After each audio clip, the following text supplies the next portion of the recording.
And guys, I'm here with Doug Caldwell.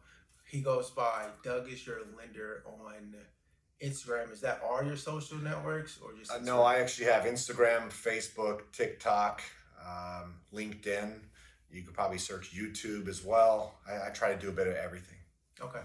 And what I wanted to do is I want to be a benefit to the buying and selling universe and give you guys a little insight of what our day to day looks like as a real estate agent and as a loan officer.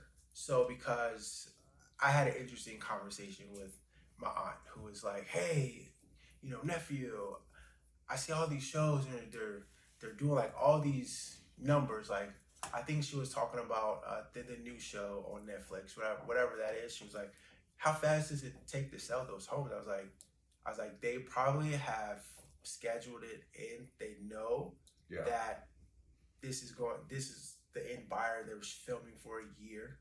So at the sometime in filming they sold it. And which got me thinking about people don't really know our day to day. So it's like if you watch these shows, one, it's all drama driven. Sure. Two, it's I don't it's not real to me. Now, granted, I'm not here to talk crap about those shows. There's some that are great. There's some that I don't feel so great about. But I want to give insight on, our day to day, like what we do to get business, how we handle and treat our clients to continue to have business, and then kind of go from there. So I'll let you start that, and then I'll jump in Sure. with what my day to day looks like. So day to day, I mean, I wake up early. I'm usually up, 6:30, 7 o'clock. I watch some morning updates on the market to see what's going to happen in the bond market for that day. As people don't know, interest rates are driven from the bond market. So I review some reports that came out for the day to see if the market's going to go up or down. If I have clients that are already under contract or doing a refinance, sometimes I'll float their interest rate until it's a good day to lock the interest rates. And then I pay attention to the interest rates throughout the day. So I'll watch some reports on what's happening in the market to see if it's a good time to lock or not. After that, I usually drink some coffee, start checking my emails. I think one of the most important things I do is I get a daily email for clients whose birthday it is, and I'll text everybody happy birthday. I like doing that. I think it keeps me top of mind. Plus, it lets them know I'm thinking of them. And I think it's a little unique. Most people just send out kind of a generic email. So I'll text everybody, check my morning emails, check any new programs, look at my schedule, see what meetings I have for the day. I usually check that the day before as well, but I'll check my meetings for the day, make sure I get all my appointments scheduled. If I have something coming up, I'll usually set alarms on my phone to kind of prepare me to make those meetings on time. And I'm a military guy, so I am a firm believer I'm there early, not late. So we were talking about that over the weekend. And then from there, I just start going through the loans from the top to the bottom. So whatever loan is about to close soonest, I make sure everything is good with that loan. And loans take typically about 21 to 30 days to close. If it's a house that's a million and a half, or a million plus, it could take longer to close. It could take 45 to 60 days to close, depending on the home itself. So, and how many appraisals we need. So I just look at the loans, make sure I get my documents. I'll double check my prospect clients as well and make sure that I'm getting everything in so I can send out pre-qualifications for them. And once I have everything in, then it's really just maintaining the clients until they get under contract. So it's a busy day. A loan takes 30 days, and the loan officer works probably all 30 days to get that thing to close. So that's my day to day, I guess, in a nutshell. Oh, that's cool. That's cool. I mean, I knew a little bit about it. Just, of course, I know about the loan process, but everyone has different how they work their day. You know what Right. I mean? Like for me, I'm a very like my day looks the same almost every day, Yeah. which is where there's some like after 3 o'clock, there's room for whatever may come up. But generally, I wake up about 4:30 in the morning, do all my workout, meditation, gym time. I call that like Jason's time, the first 4 hours of every day, because that's why it's so early. Because the world wakes up at 8, so I got to be ready for the world at 8 o'clock. So Sure. generally, about after I do all that, Then about 7:30, I start looking at my emails, trying to figure out, okay, who do I need to talk to that's really important? Who do I need to like get a message out to? What are our deals with what came in overnight? Because realtors, we would just send you a blank email and just say, hey, here's your document at the wee hours, and you gotta catch it before, so sometimes you get that. But then after that, my day starts. 9 o'clock to 11 o'clock is all prospecting. I don't do anything except for phone dials and outreach to potential sellers or buyers. And then after that 11 o'clock, then I have like a break to do whatever I call do whatever I want time for like an hour. Yeah. Generally, it's eating because I'm fasting at that point. So generally, I eat something and then I go to any afternoon meetings that I have and any meetings that I may have set from the prospecting. And then I'll outreach to, like, if you're a buyer and we're looking at homes, I look every day to see if there's something that matches your specific criteria that may have come up either off market or on market to let you know, like, hey, this is our potential option here. And then after that, then kind of like 4 o'clock, 5 o'clock, my day winds down, unless I have something showings or whatever. But that's just a typical day for me.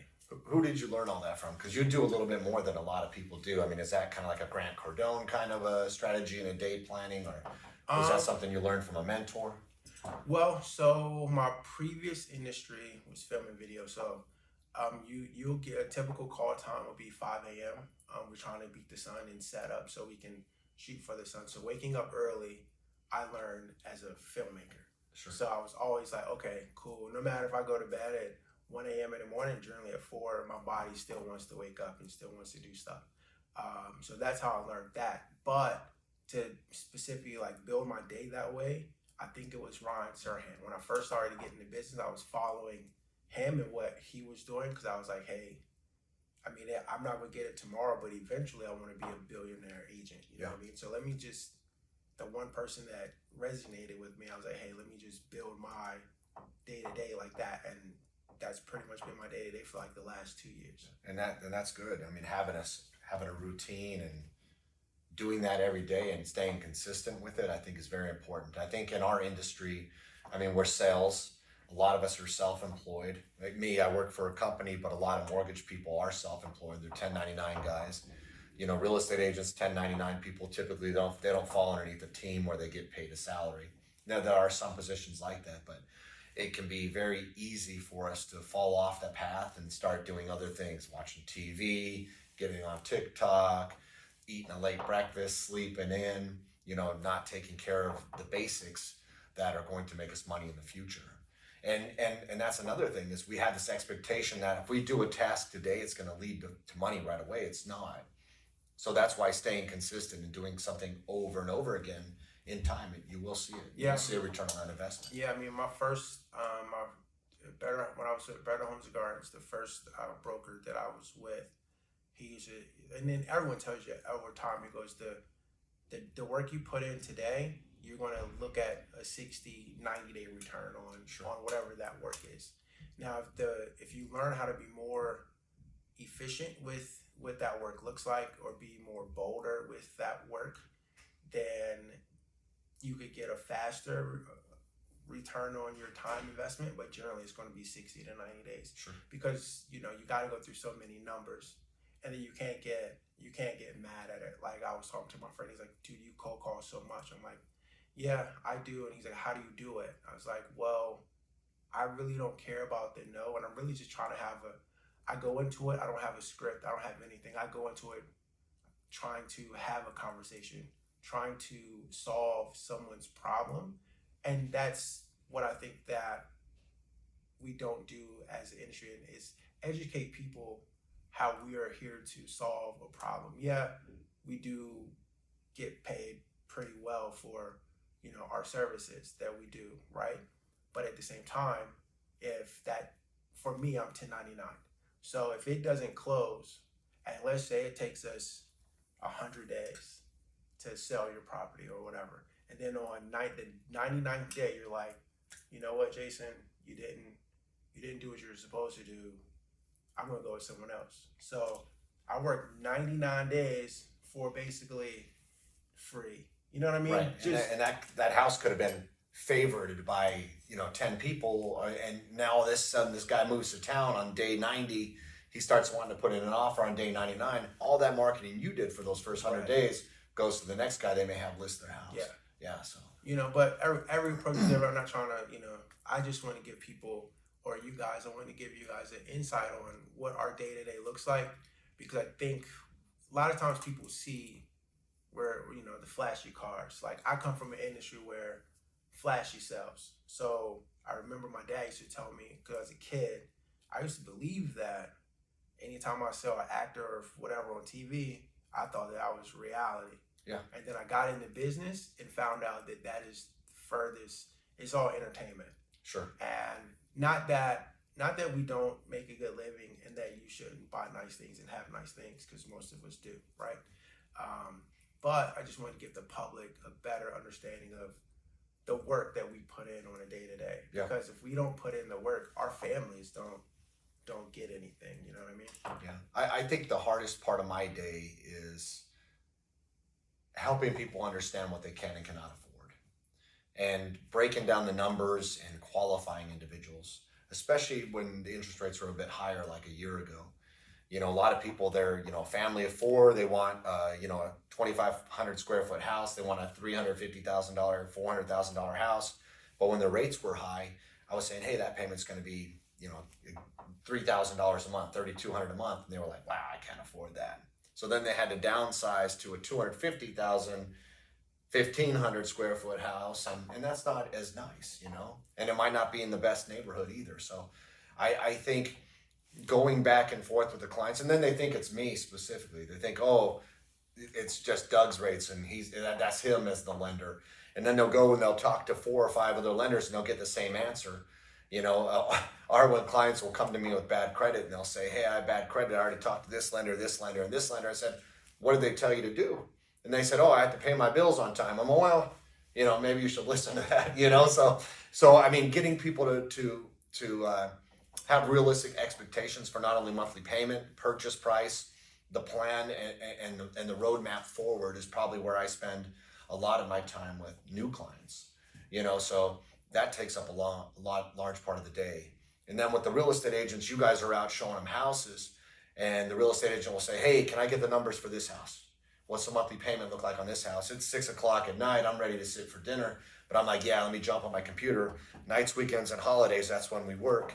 Your friend that we met over the weekend says he doesn't do a lot of weekend stuff. I don't do so. Yeah. I'm a big component of that too. But Yeah. I'm very upfront Yeah. with people too. When I meet them, I'm like, hey, after 7 o'clock, I don't care what it is. Yeah. Unless your house is on fire or a flood's coming through your house and we have it listed. That's the only time I want you to call me. That's the only time I'll probably answer. But after 7 o'clock, I promise. I mean, we all have families, and we all. And I learned this from reading the Power of Now.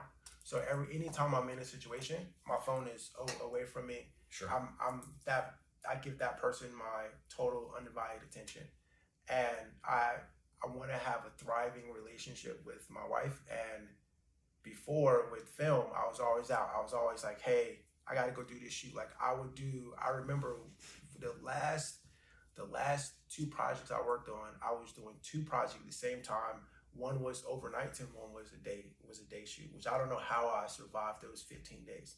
But in those 15 days, I had 2 days off. So that's 2 days I saw my wife, because I was gone 17, 18 hours of every day. And then she said, hey, you gotta stop this. And at that time we wasn't married. So she was like, hey, if you want to continue this relationship, you gotta figure out a better balance so we can actually spend some time together. So I learned that from, like, yes, I'm a workaholic. I want to work. I want to get the most efficient stuff done. But if I don't attack my personal life as I attack my work life, like, people know, if you see me, I go on vacations.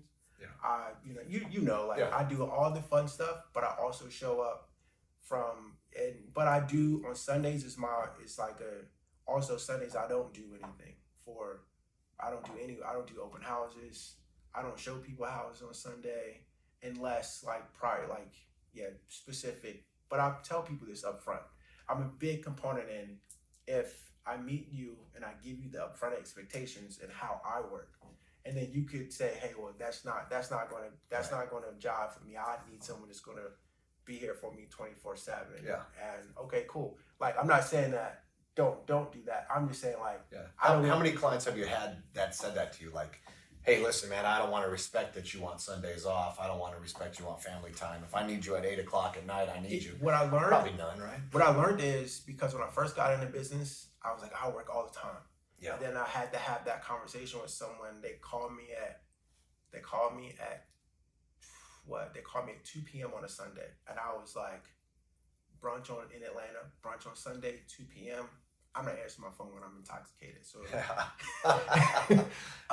but This is not an alcohol show but that Monday when I talked to them, they ripped me a new They one. were angry. They were angry. Yeah. And I was like, hey man, it was Sunday. Like I was enjoying the day with my family, just kind of, I had one too many and I didn't want to talk to you. Then they were like, maybe you're not the agent for us then. But if I had set that proper expectation on the front end, Yeah. we probably wouldn't have been there. And that was crazy because to me at that point in time, they were a $2 million client that I shouldn't have had because I didn't know anything about anything.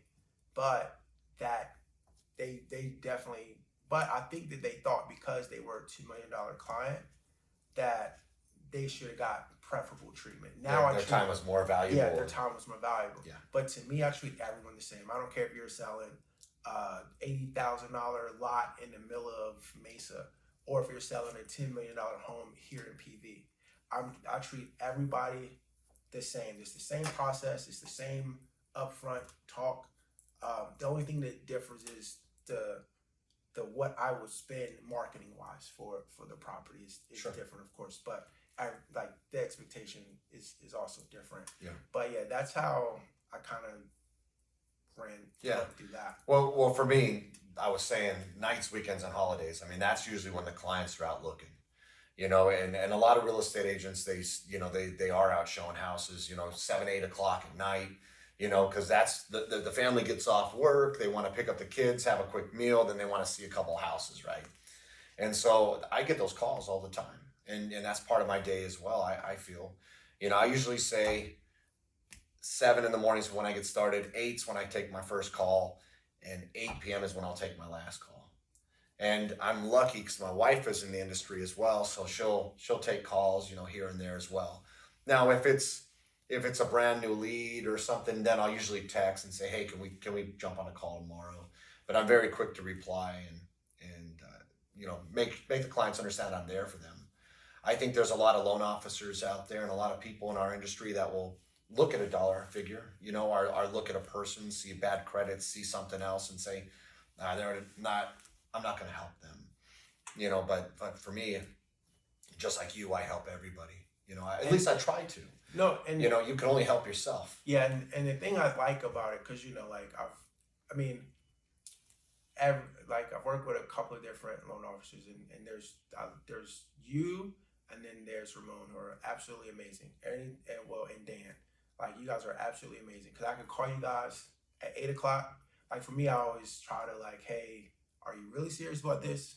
If you're really serious, cool, I'll make this introduction call. If it's that late, if you're not really serious to like go through everything you need to do for this particular home, then I'm like, we'll talk to them in the morning. Yeah. Like, because I try to be the police on that point. That's like, great. Because I know I don't want to be disturbed from having dinner, or maybe, especially this time of year, we're watching our sports games, and maybe we're not in the best place to help our client. You know what I mean? But I love that fact coming from the East Coast, like where I hate when I call people and then they don't answer, or I text and then they don't respond, and I'm like, hey man, I'm trying to send you business, like, at least give me a like, hey, I'm with the family, right? What's up? And never have you guys ever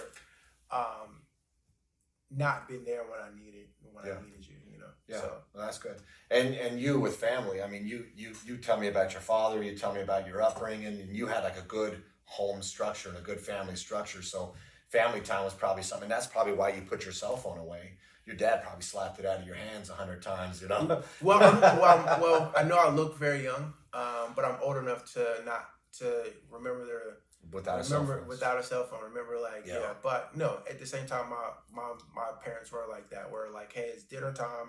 We're sitting around the table, yeah, and tell me about your dad.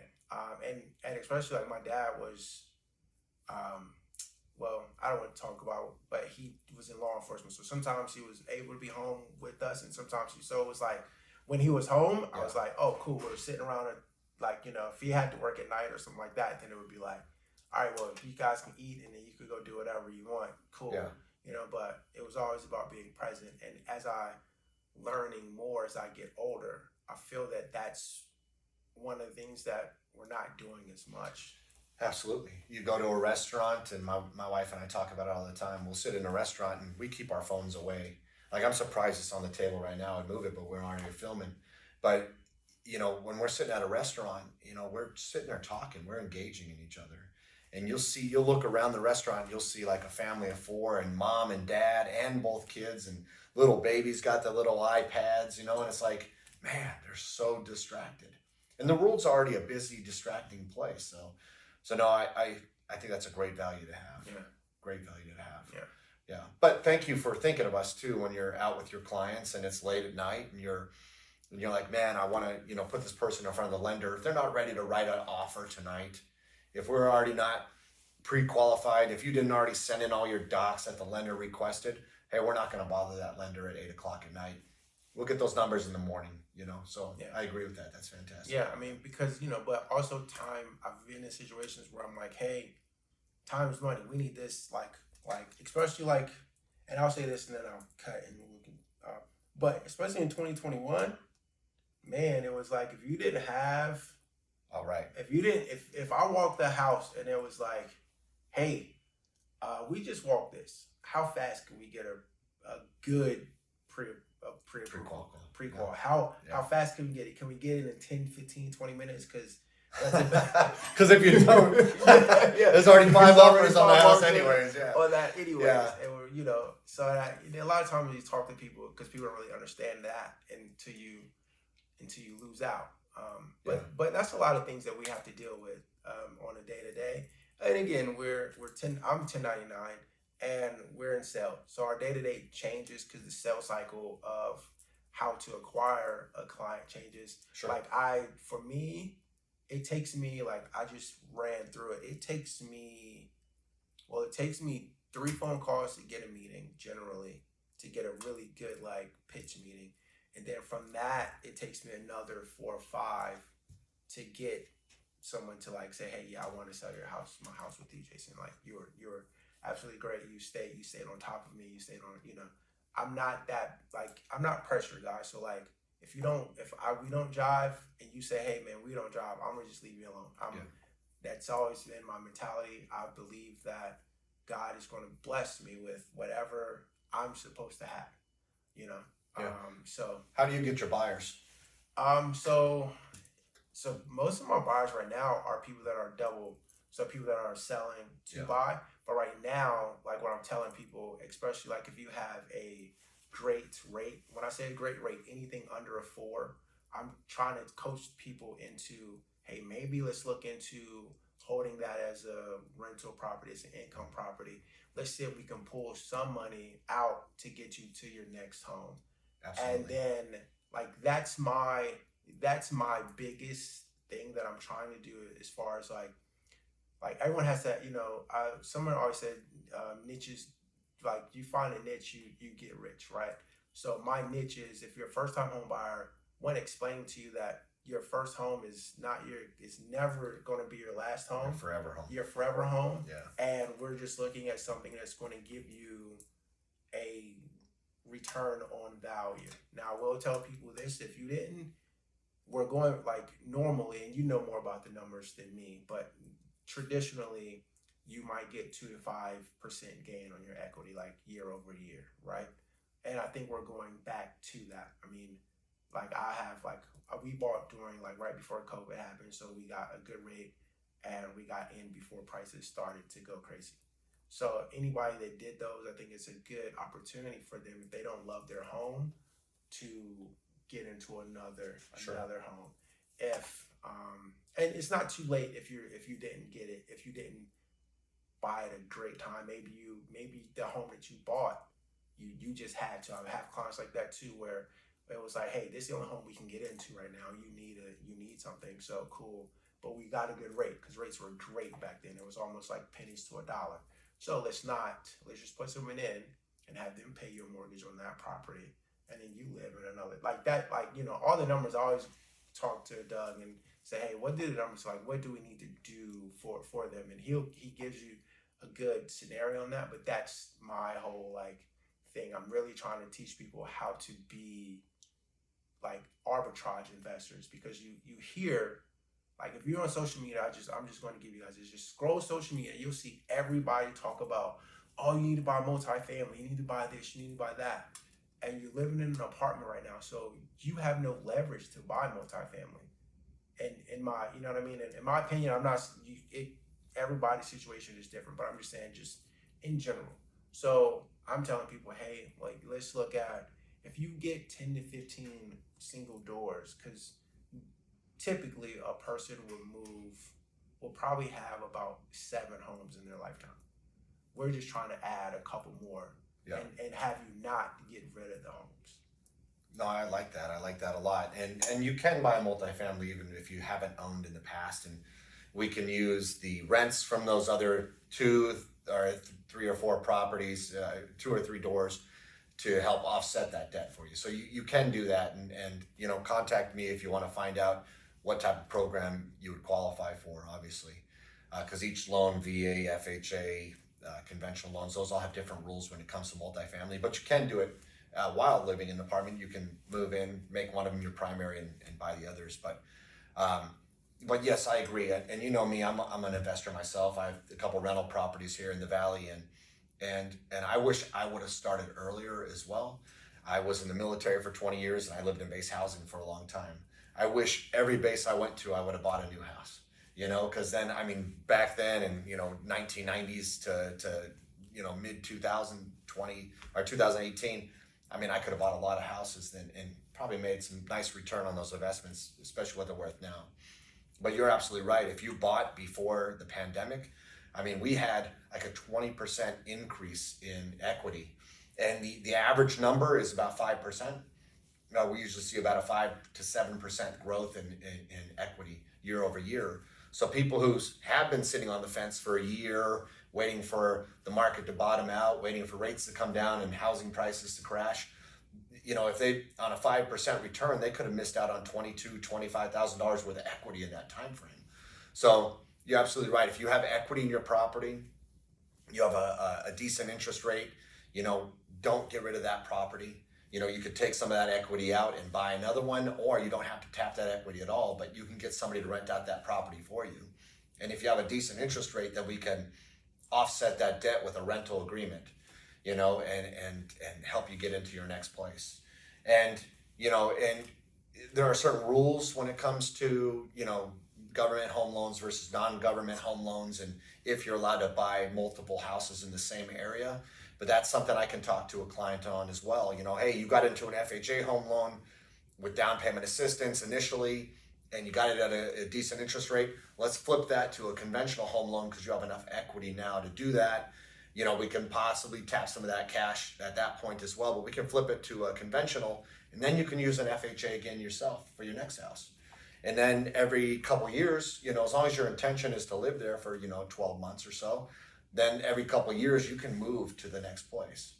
And you're absolutely right. After a few years, you could have 4 or 5 houses. So no, I think that's definitely a great plan and a strategy to teach your clients. Yeah, I mean and then they become repeat clients, right? So then it's like, hey, and then if they ever need to offset some, that I'm the one teaching them that process. So, and I'm really good at turning my clients into my friends. So like I tell people, like, hey, if it's one thing, like sometimes when we're going through the process, it's a client, like I work for you kind of deal, right? Yeah. But after the process, then I try to like engage you into like, okay, I'm doing like a client appreciation event, then I like, only if we job. I try to only work with people that I like, Yeah. because I want to feel great about what I do. Yeah. And the only time you do that is working with people that are almost like-minded.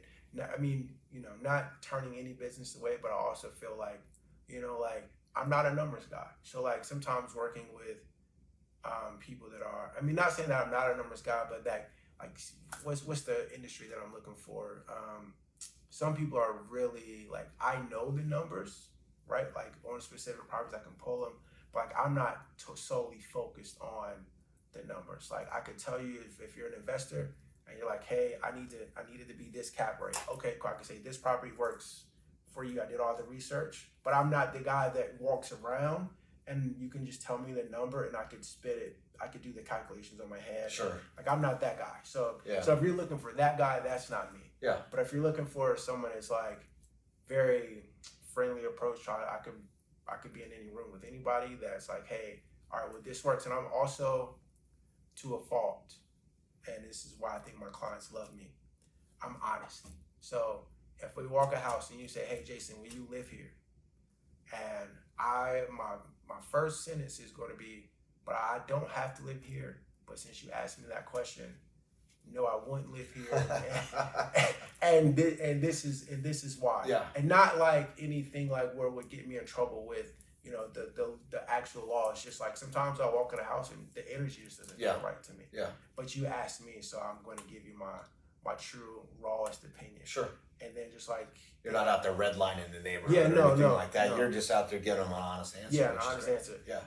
Or like yesterday at the open house, the girl was like, hey, well, what do you think about this house? I was like, well, if you want to live here, it's cool, but we got like 5 other homes in the neighborhood, and I think this other home is a little bit more, like, she was young, so I was like, you want something more modern, something with white walls and all that stuff. Like, we have one of those listed in the neighborhood. You should go look at that one.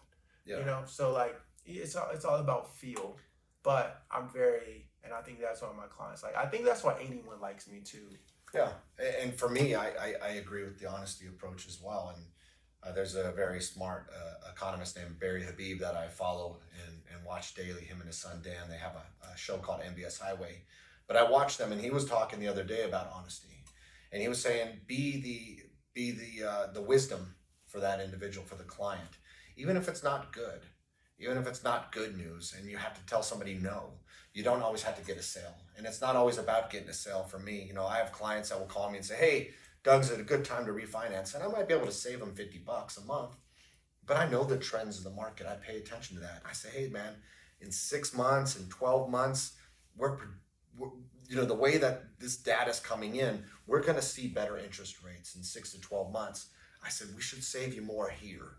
I mean, I would love to get a paycheck here and get a paycheck here and have them do 2 refinances, but I'm going to be honest with them. I'm going to say, listen, it doesn't make sense right now. And then I have some guys that call me and say, hey, listen, Doug, I got $50,000 worth of credit card at a 30% interest rate. Should I do a cash out refinance now, even though I have a 2.5% interest rate on my first? I'm like, yeah, you should. Because we're going to save you, $2,000 a month to increase your mortgage by $500 a month, but we're going to pay off all this debt. And then I have that father moment with them and I say, but the key is to not get back in debt. So, and then I say, hey, listen, let's do this at a higher interest rate, because that's what you do. When you take cash out of a home, your interest rate is going to be higher because you're taking equity. You're taking away some of the security from the bank. And so, yeah, the interest rates are higher, but you know what? Let's do this cash out and let's wait 6 months later, 6 payments later, and refinance you into a better interest rate when rates do go down. So it depends on the client, but I believe in being honest as well, and luckily for me, I mean, I'm retired military. I get my retired pay coming in, so I have income, and this isn't my sole source of survivability, so I'm not out there trying to bait and switch or bait and hook somebody and lie to them, so being honest is very important. I think 100%. That's another thing that we get, especially on the real estate end, we get a lot because people are like, I mean, I had one seller tell me or not a seller, I had a FISBO tell me, he's like, you guys are just a bunch of car salesmen. I'm just like, well, I'm not, and then we had an honest conversation. And I think that's what our industry is missing is like, hey, but also the people, you have to, like, what I've learned is studying like companies that I think I was telling you, I'm reading this book called Winning on Purpose. That's the name of the book you asked me about. It's Winning on Purpose, and it's the guy that developed the FPS scores. Okay.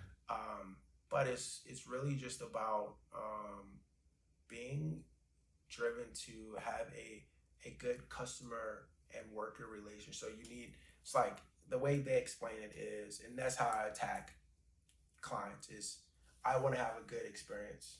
I want you to have the best experience. Sure. And for me, honesty is just the best thing ever, right? But sometimes I think that people don't want to hear the truth. Like people don't want to hear, like, hey, you can't afford, like, not that you can't afford it. Like you could afford it, but you're going to be tight in some. Or even you can't afford it. Yeah, or that's an honest answer. Yeah, well, I can't say that. Like as a realtor. Yeah. What do you mean I can't afford it? My rent's higher. Yeah. I leave the affordability questions. I leave those answers to, hey, Doug, can they? Because I'm gonna negotiate the crap out of this. I'm gonna get them in this house. So you're talking about having a good experience. Yeah. So yeah, and then I think you have to have good partners to do that. Yeah. And I think us, we're connected, we're cool, we understand that realm. But to guys, like as you're thinking about buying, selling, doing any of that, like just be ready to have a real conversation with people.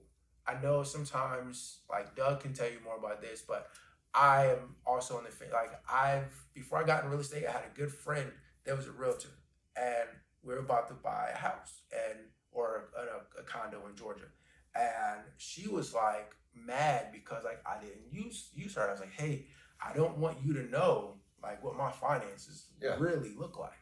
So a lot of times, one, I don't get to see any of that. The only thing that I get to do, if you're my friend and you're listening to this, the only thing I get to do is call Doug and say, hey, do they qualify for this? And Doug goes, yes, they do.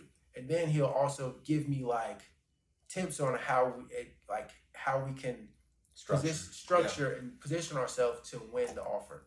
So for everyone that doesn't understand how that works, I just wanted to give, because people really don't understand that. People think that we're just out, like I get to see all their stuff, financials, all their divorce degree, all this other stuff. Yeah. And there are some agents out there that do require that of their clients.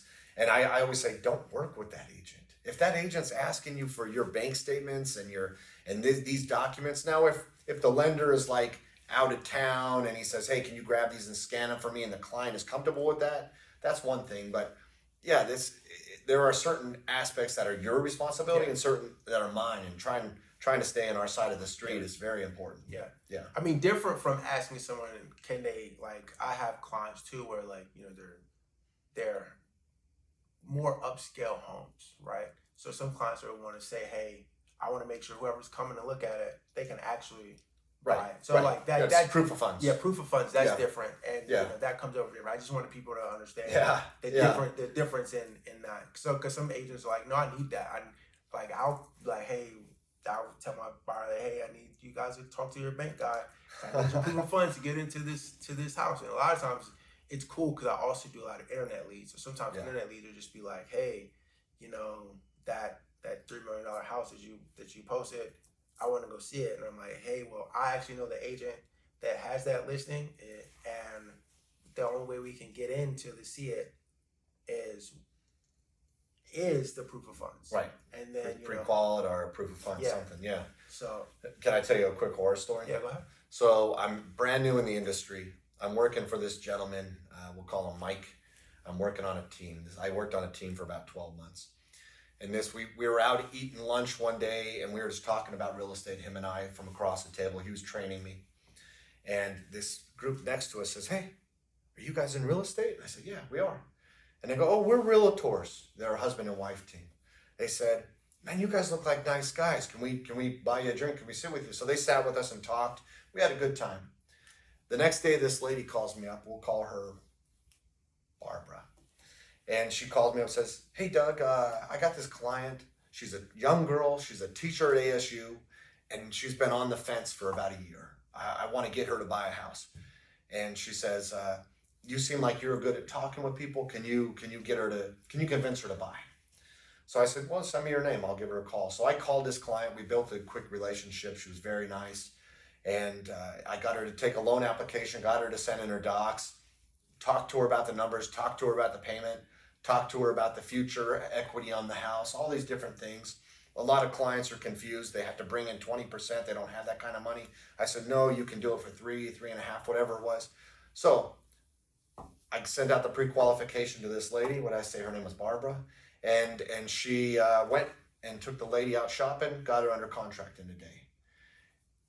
I sent out my original loan documents, my loan estimate, all my documents. That real estate agent said, hey, send me all your loan documents that lender sent you. I want to review them, which I thought was kind of weird. You know, why are real estate agents reviewing loan documents that I send out? So the real estate agent reviewed the loan estimate and said, oh no, he's charging you too much in fees.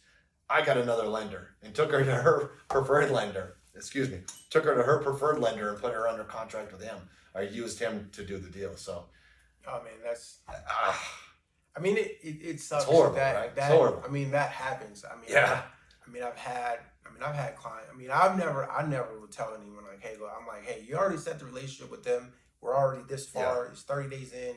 Because what people don't really understand is like once you're on a contract and you get a new lender, then you got to go supply new docs, and like you have to ask Yeah. the other side if it's okay, Yeah. and then the other side could say yes, or they could say no, and depending on where you are. 'Cause Yeah. I had this almost happen to me in the heart of the pandemic, where you could call me and say, hey, I want to list your house. I could list it in 2 hours, and not at 2 hours after just saying, hey, I got this listing, from calling all my circle of influence, I would have like 5 offers, Right. right?